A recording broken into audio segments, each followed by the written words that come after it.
నమస్తే. Welcome to legend TV. Congress TPCC పదవికి సంబంధించి ఇప్పటికే చాలామంది ఉత్కంఠగా ఎదురు చూస్తున్న పరిస్థితి. కొత్తగా ఎవరు నియమించబోతున్నారని కొన్ని పేర్లు కూడా వినపడిన పరిస్థితి. అంటే కొంత రెడ్లకి కేటాయిస్తున్నారని కొన్ని పేర్లు కూడా వినపడిన పరిస్థితి. కానీ ఈరోజు దానికి సంబంధించి ఒక తుది తీర్పయితే రాబోతున్నట్టుగా తెలుస్తుంది. దీనికి సంబంధించి ఒక కొత్త కంక్లూజన్ అయితే రాబోతున్నట్టుంది. ఎందుకంటే కొత్త టీపీసీసీ పదవికి ఇప్పటికే ఎవరెవరు అర్హులనే దాని మీద ఒక చర్చ అయితే నడిచినట్టుగా తెలుస్తుంది అధిష్టానంలో. ఈరోజు రేవంత్ రెడ్డి, బట్టి విక్రమార్క అలాగే ఉత్తమ్ కుమార్ రెడ్డిలు ఆల్రెడీ ఏఐసీసీ ముందు ఈరోజు హాజరు కానున్నారు. సో దానికి సంబంధించి అంటే ప్రధానంగా చర్చ ఈ ముగ్గురికి సంబంధించి ఎవరిని వీళ్ళు ముగ్గురు ఎవరైతే అభ్యర్థిని కోరతారో అభ్యర్థికి సంబంధించి ముగ్గురికి సంబంధించి ముగ్గురు ఓకే అన్న తర్వాతే ఈ అభ్యర్థిని ఖరారు చేస్తున్నట్టుగా తెలుస్తుంది. ప్రధానంగా దీనికి సంబంధించి అంటే టీపీసీసీకి సంబంధించి గతంలో రేవంత్ రెడ్డికి ఇచ్చిన తర్వాత కూడా కొంత ఉత్కంఠ నెలకొంది. ఏదైతే అభ్యర్థుల్లో కూడా కొంత వ్యతిరేకత కూడా రావడం జరిగింది. రేవంత్ రెడ్డి వద్దు అనే దాని మీద కొంతమంది సీనియర్లు కూడా గతంలో వ్యతిరేకించిన పరిస్థితి. మరి ఈసారి ఆ వ్యతిరేకత రాకుండా చూడాలనేదే ప్రధానంగా వీళ్ళు పెట్టుకున్నట్టుగా తెలుస్తుంది. ఈ ముగ్గురికి సంబంధించి ఆమోదన ఉన్న వ్యక్తికే టీపీసీసీ ఖరారు చేయాలన్నట్టుగా తెలుస్తుంది.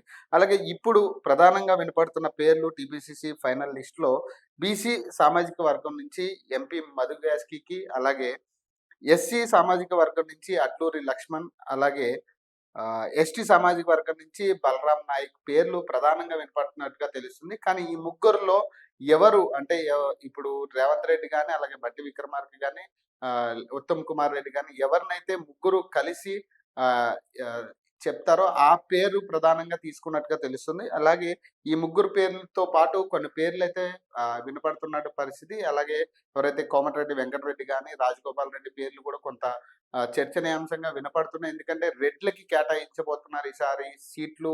ఇది కూడా టీపీసీసీ కూడా రెడ్లకే కేటాయిస్తున్నారని కూడా ఒక చర్చ అయితే రానుంది. సో దీనికి సంబంధించి ప్రధానంగా ఈ టీపీసీసీ పదవి అదే రేవంత్ రెడ్డి గారు వచ్చిన తర్వాత కొంత ఉనికి వచ్చిందని కూడా చెప్పుకోవచ్చు. ఎందుకంటే కాంగ్రెస్ పార్టీలో కూడా కొంత ఉనికి రేవంత్ రెడ్డి తర్వాతే మొదలైందని కూడా కొంతమంది మాట్లాడతారు. కానీ గతంలో టీపీసీసీ పదవి ఇచ్చినందుకు కొంతమంది వ్యతిరేకించిన పరిస్థితి కూడా ఉంది. ఇలా ఉత్తమ్ కుమార్ రెడ్డి గాని, అలాగే వెంకటరెడ్డి గారు గాని, గతం హనుమంతరావు గాని అందరూ కూడా వ్యతిరేకించిన పరిస్థితి రేవంత్ రెడ్డి గారు. తర్వాత కలుపుకున్న పరిస్థితి. మరి ఈసారి ఈ అనౌన్స్‌మెంట్ ఈ ముగ్గురిలో ఎవరికొస్తుంది? మరి దీనికి కేడర్ ఎలా రియాక్ట్ అవ్వబోతుంది? ఇవన్నీ కూడా వేచి చూడాలి. అండ్ ఎలాగైతే దీనికి సంబంధించి ఈరోజు ఒక కంక్లూజన్ అయితే రాబోతున్నట్టుగా తెలుస్తుంది. సో ప్రస్తుతం ఒక అనలిస్ట్‌తో మాట్లాడే ప్రయత్నం చేద్దాం.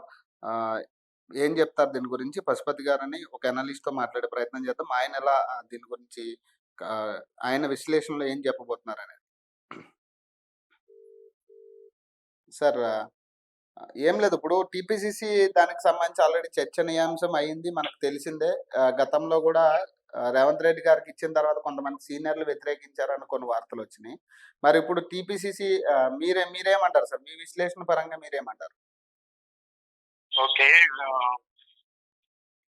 పిసిసి నియామకం అనేది గత నెలలో 27th రోజు నుండి అయిపోయింది అనుకుంటాను నాకు తెలిసినంత వరకు. సరే. టెక్నికల్ గా ఓకే. అయితే పార్టీ కోసం పనిచేసినటువంటి వ్యక్తులను గుర్తించాలి. పిసిసి గతంలో ఉన్నటువంటి డి శ్రీనివాస్ గారు కావచ్చు, లేకపోతే రేవంత్ రెడ్డి గారు కావచ్చు, లేకపోతే వైఎస్ రాజశేఖర రెడ్డి గారు కావచ్చు, ఇటువంటి వాళ్ళు ఒక ముఖ్యమంత్రి స్థాయి ఆస్పిరెంట్స్ పిసిసి స్థాయి అధికారికంగా ఉంటే బాగుంటది. ఒక పొన్నాల లక్ష్మి గారే ముఖ్యమంత్రి రేస్ లో లేకుండా ఉన్నాడు తప్ప గతంలో ఉన్న వాళ్ళందరూ ముఖ్యమంత్రి రేస్ లో పార్టీకి పటిష్టంగా ఉన్నటువంటి వ్యక్తులు, పార్టీ కోసం పనిచేసినటువంటి చిత్తశుద్ధి చేసినటువంటి వ్యక్తులు ఉన్నారు. అయితే ఈ కోణంలో ఆలోచించినప్పుడు ఇది సామాజిక వర్గాల కోర్పు కూడా ప్రధానంగా దానికి అలొకేషన్ చేయాలి. ఎందుకంటే ముఖ్యమంత్రిగా ఒక ఓసీ రెడ్డి సామాజిక వర్గానికి ఉన్నారు. నెక్స్ట్ మంత్రులలో కూడా రెడ్డి సామాజిక వర్గం ఇప్పటికే చాలా ఎక్కువ ప్రాధాన్యత ఉంది. అందుకని బలంగా ఏంటి అంటే అటు బట్టి విక్రమార్క గారు కానివ్వండి, లేకపోతే ఎస్సీ సామాజిక వర్గానికి, అటు దామోదర్ రాజనరసింహ గారు కానివ్వండి రిప్రజెంట్ చేస్తున్నారు. ఇక్కడ బీసీల జనాభా ప్రాతిపదికన ఆలోచించినప్పుడు బీసీల ఉన్న మంత్రి వర్గంలో ఉన్నటువంటి స్థాయి కూడా తక్కువ వాస్తవానికి. సో నా ఉద్దేశంలో ఏంటంటే బీసీ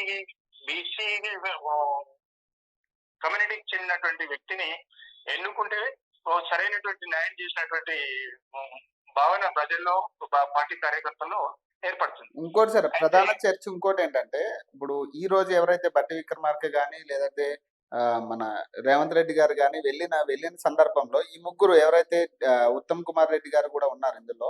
ఈ ముగ్గురికి ఆమోదం కలిగిన వ్యక్తినే పెట్టాలన్నది ఒక ఇదుంది సార్, డిమాండ్ ఉంది. మరి మీరేం చెప్తారు దానికి సంబంధించి? అంటే ఈ ముగ్గురు ఒక వ్యక్తిని రిఫర్ చేసే ఛాన్స్ ఉందా? అంటే ఉండదండి. ఎందుకంటే హ్మ్. అల్టిమేట్ గా ఇన్ఫ్లుయెన్స్ అనేది తప్పకుండా ఒకవేళ వాళ్ళకి మనస్ఫూర్తిగా ఒకవేళ ఉన్నా కూడా, అంటే ఎగ్జాంపుల్ పవన్ గారు మీరు ఉన్నారనుకోండి, మీకు పిసిసి ఇచ్చినా కూడా హ్మ్. ఇవ్వాలని అనుకున్నా కూడా వీళ్ళు వేరే వారిని ప్రతిపాదిస్తారు. అంటే వేరే వారిని ప్రతిపాదించడం వల్ల ఏమైతుంది, వాళ్ళ మాట కొంత కమిట్మెంట్ ఇచ్చేసి ఓకే ఇది ఇది మనం సరైనటువంటి నిర్ణయం కోసం ఇంకొక కాంప్రమైజ్ ఇంకో పని చేయించుకుంటారు. అదే హ్మ్. ఎవరు ఉత్తమ్ కుమార్ రెడ్డి గారు కానివ్వండి, లేకపోతే బట్టి విక్రమార్క గారు కానివ్వండి హ్మ్. ముఖ్యమంత్రితోని. సో ఇవన్నీ కలగూర గంపలాగా చేసేటువంటి క్రమంలో హ్మ్. అప్పుడు అధిష్టానం ముగ్గురు ప్రధానంగా వాళ్ళు ప్రపోజ్ చేసినప్పుడు అధిష్టానం ఏం చేస్తుంది, ఓకే మీరు చెప్పిందే కాదు మేము చెప్పింది కాదు, సోనియా గాంధీ గారు రాహుల్ గాంధీ గారు వాళ్ళు ఒక కంక్లూజన్ కి ఇవ్వడానికి వాళ్ళకు ఒక ప్రాధాన్యత పెరుగుతుంది. హ్మ్. అదొక అంశం. నెక్స్ట్ ఒకవేళ అధిష్టానానికి అత్యంత సన్నిహితులు పార్టీలో కూడా కొంచెం చిత్తశుద్ధి కలిగినటువంటి వ్యక్తి అని అనుకున్నప్పుడు హ్మ్. ఇప్పుడు ఏ అధికారంలో లేకుండా, అంటే ఒక ఎమ్మెల్సీ గానో ఎంపీ గానో రాజ్యసభనో లేకుండా ఉన్నటువంటి వ్యక్తి, హ్మ్. బీసీ సామాజిక వర్గానికి చెందినటువంటి వ్యక్తి రాహుల్ గాంధీ గారికి అత్యంత సన్నిహితుడు మధుయాష్కి గౌడ్ గారికి ఇస్తారనేటువంటి ప్రధానమైనటువంటి చర్చ జరుగుతుంది. రైట్. ఈ క్రమంలో రేవంత్ రెడ్డి గారు చేస్తున్నటువంటి ప్రయత్నము ఆలోచన ఏంటంటే, హ్మ్. ఇతను పిసిసి ప్రెసిడెంట్ అవుతే మధుయాష్కి గౌడ్ గారు ఆయన ప్రాధాన్యత తగ్గుతుంది. ఆయన డైరెక్ట్ కాంటాక్ట్ రాహుల్ గాంధీ గారికి ఉంటాడు కాబట్టి హ్మ్. ఈయన ప్రాధాన్యత తగ్గుతుంది అనేటువంటి క్రమంలో మహేష్ కుమార్ గౌడ్ గారిని కొంచెం ఎక్కువగా ఎలివేట్ చేస్తున్నట్టుగా అనిపిస్తుంది నాకు. రైట్. సో అంటే అంటే మహేష్ కుమార్ గౌడ్ గారు ఉదాహరణకి ఇవాళ ఆయన ఆల్రెడీ ఎమ్మెల్సీగా ఉన్నారు. అవును. మహేష్ కుమార్ గౌడ్ గారు ఎమ్మెల్సీగా ఉన్నప్పుడు మధుయాష్కి గౌడ్ గారికి బీసీ సామాజిక వర్గానికి ఇవ్వడానికి హ్మ్. అతనికి ఇచ్చిన సరైనటువంటి సిగ్నల్, సరైనటువంటి న్యాయం జరుగుతుంది అనేది నా ఆలోచన. సార్ అంటే అయితే ఈ ముగ్గురు నిజంగా ఆమోదం తెలిపినా కూడా, ఒకవేళ అంటే ఈ ముగ్గురు కూడా ఆమోదం తెలిపినా, గతంలో కూడా రేవంత్ రెడ్డి గారి విషయంలో కూడా ఇదే జరిగింది. క్యాడర్ వ్యతిరేకించిన పరిస్థితి. సీనియర్ క్యాడర్ గాని లేకపోతే కొంత క్యాడర్ వ్యతిరేకించిన పరిస్థితి. మరి ఈసారి మరి నిజంగా ఈ ముగ్గురు ఆమోదం తెలిపిన వ్యక్తిని ఒకవేళ పెట్టినా, మరి క్యాడర్ యాక్సెప్ట్ చేస్తదా వాళ్ళని? అంటే ఇప్పుడు ఉన్నటువంటి పరిస్థితిలో వీళ్ళు ముగ్గురు ఒకటండి. కాంగ్రెస్ పార్టీలో దేశ రాజకీయాల్లో వాళ్ళకు ఉన్నటువంటి పార్టీ నైజము హ్మ్. వీళ్ళెవరో ప్రిపరేషన్ చేసేస్తే వీళ్ళ యొక్క ఇన్ఫ్లుయెన్స్ ఉంది, వీళ్ళు కూడా ఒక ముందుకు పోతే ఒక అడుపులు వేస్తారు అనేటువంటి ఇన్ఫ్లుయెన్స్ కావాలనే ఉద్దేశంతోనే సైమిల్టేనియస్ గా వాళ్ళు ఎంకరేజ్ చేస్తారు. హ్మ్. ఇండైరెక్ట్ గా డెసిషన్ ఓకేనా అధిష్టానం అయినా కూడా హ్మ్. ఓకే ఉత్తమ్ కుమార్ రెడ్డికి ఈ ముగ్గురు మధ్యన వచ్చేసి దాన్ని ఫైనల్ చేయకుండా హ్మ్. రేపు పొంగులేటి శ్రీనివాస్ రెడ్డి గారికి లేకపోతే కోమటిరెడ్డి వెంకటరెడ్డి గారికి కూడా మళ్ళీ ప్రపోజల్ పెడతారు వీళ్ళు హ్మ్. అధిష్టానం. హ్మ్. అంటే ఎటువంటి అవకాశం కూడా లేకపోలేదు. కానీ అల్టిమేట్ గా అధిష్టానం తీసుకునేటువంటి నిర్ణయమే, అధిష్టానానికి నిర్ణయం డైరెక్ట్ చెప్తే బాగుండదు కాబట్టి హ్మ్. మీకు కూడా షార్ట్ లిస్ట్ చేసుకోండి, మేము కూడా ప్రాధాన్యత ఇచ్చినాం, మిమ్మల్ని కూడా కన్సిడర్ చేసినాము అనేటువంటి ఒపీనియన్ క్రియేట్ చేయడం కోసమే అధిష్టానం చేస్తున్నటువంటి ప్రయత్నం. రైట్. అయితే చెప్పండి సార్. చెప్పండి. చెప్పండి సార్.